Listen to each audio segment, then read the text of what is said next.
జగనన్న కాలనీలు కొండల్లో ఇచ్చారు, ఫారెస్ట్ ఏరియాల్లో ఇచ్చారు, చెరువుల్లో ఇచ్చారు. ఎవడైనా కట్టుకున్నాడేమో చూడండి. జనం బాధపడుతున్నారంటారా? ఖచ్చితంగా. అంటే జగన్మోహన్ రెడ్డి గారు జనం అందరూ చాలా సంతోషంగా ఉన్నారు. అసలు పేదలకి పెత్తందారులకు మధ్య జరుగుతున్న పోటీ, మనందరం నా ఎస్సీలు, నా బీసీలు, నా ఎస్టీలు, మీరు వాళ్ళందరూ పెత్తందారులు అంటున్నారు. ఏమంటారు దానికి? మరి కులం కార్డు ఆయన కావాల్సినప్పుడే తెస్తాడండి. పేదోడిని అంటాడు. ఆయన పేదోడు ఏంటండి? జగన్మోహన్ రెడ్డి గారు పేదోడు కాదా? ప్యాలెస్లకు వచ్చి తగ్గినట్టున్నాయి. ఏం తగ్గలేదేమో, శరణులకి ఏమి ఇచ్చినట్లేరు కదా, తీస్తే తగ్గిద్దాము. ఆస్తి పరిస్థితి తగ్గుతుందని చెల్లెలకి కూడా ఇవ్వలేదు ఆయన ఈరోజు. ఖచ్చితంగా ఆయన చేస్తున్నది అవతల వాళ్ళని దూషిస్తాడు. నాకు ఒకటి ఎప్పుడు అనుమానం అండి. ఎందుకంటే 2019లో ఎన్నికలప్పుడు కూడా పాదయాత్ర చేసినప్పుడు ప్రజలందరికీ చెప్పాడు సిపిఎస్ రద్దు చేస్తానన్నాడు, జాబ్ క్యాలెండర్ రిలీజ్ చేస్తానన్నాడు, మద్యపాన నిషేధం చేస్తానన్నాడు. అది ఎంత ఎక్కువగా చెప్పాడంటే 2024లో నేను ఎన్నికలు వచ్చే సమయానికి ఒక్క మద్యం దుకాణం లేకుండా చేస్తా అన్నాడు. ఈరోజు మా నియోజకవర్గంలో మీరు చూస్తే ప్రజల మధ్యలో ఉన్నాయి మద్యం దుకాణాలు. ఇన్ని మాటలు మాట్లాడుతుంటాడు ఆయన. ఆయన స్క్రిప్ట్ రాసి ఇచ్చిన వాళ్ళది అలా చదివేస్తాడు కానీ అందులో ఏముంది అన్నది ఆయన బుర్రలోకి వెళ్ళట్లేదని నాకు అనుమానం. అది నిజం అబద్ధం అనేటువంటి అసలు ఆచరణలోకి ఏం చేస్తున్నానని కూడా ఆలోచించట్లేదండి ఆయన. నిజం అబద్ధం వదిలేయండి. నేను మాట్లాడుతున్నాను, ఊగిపోతున్నాను, మైక్ పట్టుకుంటున్నాను, వాళ్ళని తిడుతున్నాను, వాళ్ళు ఏం చేయరు, నేనే చేస్తానని అంటున్నాడు కదా.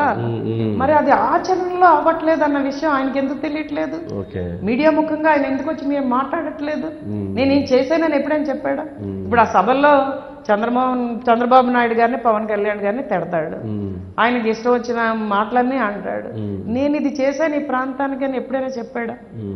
అంటే ప్రజల్ని, అంటే సరే ఆయన చెప్పలేదు, ఇప్పుడు చెప్పేటువంటిది ఎవరైతే చంద్రబాబు నాయుడు గారు, పవన్ కళ్యాణ్ గారు ఇద్దరు కలిసి వస్తున్నారు, మిమ్మల్ని మోసం చేస్తారు, వాళ్ళు వస్తే మీ సంక్షేమ పథకాలు మొత్తం ఆగిపోతాయి, ఇప్పుడు సిద్ధం అని చెప్పని ఇదే చెబుతూ ఉన్నారు. ఏంటంటే దాని వెనక రాజకీయపరమైనటువంటి ఈక్వేషన్స్ చాలా ఉంటాయి కదా మాధవ్ గారు. అంటే ఆలోచనలు, ప్రజలను ప్రభావితం చేయటం, వీటిని ఎలా చూస్తుంది జనసేన పార్టీ, ఎలా చూస్తుంది? ఖచ్చితంగా ఈరోజు నేను ప్రజల్లోకి వెళ్ళినప్పుడు సిద్ధం గురించి చెప్తాను. చాలామంది ప్రజలు మా నియోజకవర్గంలో ముఖ్యంగా మహిళలు వచ్చి నాతో అన్నది, పేదవాళ్ళ యుద్ధం చేయడానికి ఆయన సిద్ధం అవుతున్నాడా అని నన్ను అడిగారు. పేద ప్రజల మీద యుద్ధం చేయడానికి ఆయన సిద్ధం అవుతున్నారా అని అడిగారు. అంటే ప్రజల్లో ఎంత వెళ్ళిందో చూడండి. ఈరోజు ప్రజలు మాకు సంక్షేమం వద్దంటున్నారు. తర్వాత వంశీకృష్ణ గారు మీకు తెలుసు గ్రౌండ్ రియాలిటీ, సంక్షేమం అన్నది అందరికీ అందుతున్నదండి. పేదవాళ్ళందరికీ అందట్లేదు సార్. 51% ఓటు శాతం దాటి ఆయన ఇవ్వట్లేదు. వైసీపీ వాలంటీర్లను పెట్టి పంచాయతీ వ్యవస్థని కుళ్ళబొడిచి సర్పంచుల్ని ఇంటికి పరిమితం చేసి నాయకత్వం అనే దానికి పూర్తిగా డెఫినేషన్ మార్చేసి ఆ వాలంటీర్ ఏం చెప్తే అదే అక్కడ అంతే, అంతవరకే జరిగేది అంటారు. ఆ వాలంటీర్ వీడు ఓటేయడండి అంటే వాడు పెన్షన్ తీసేస్తారు. ఎంతమందికి తీస్తారు? డౌట్ ఉంటే ఓటే వెళ్ళిపోయినట్టే.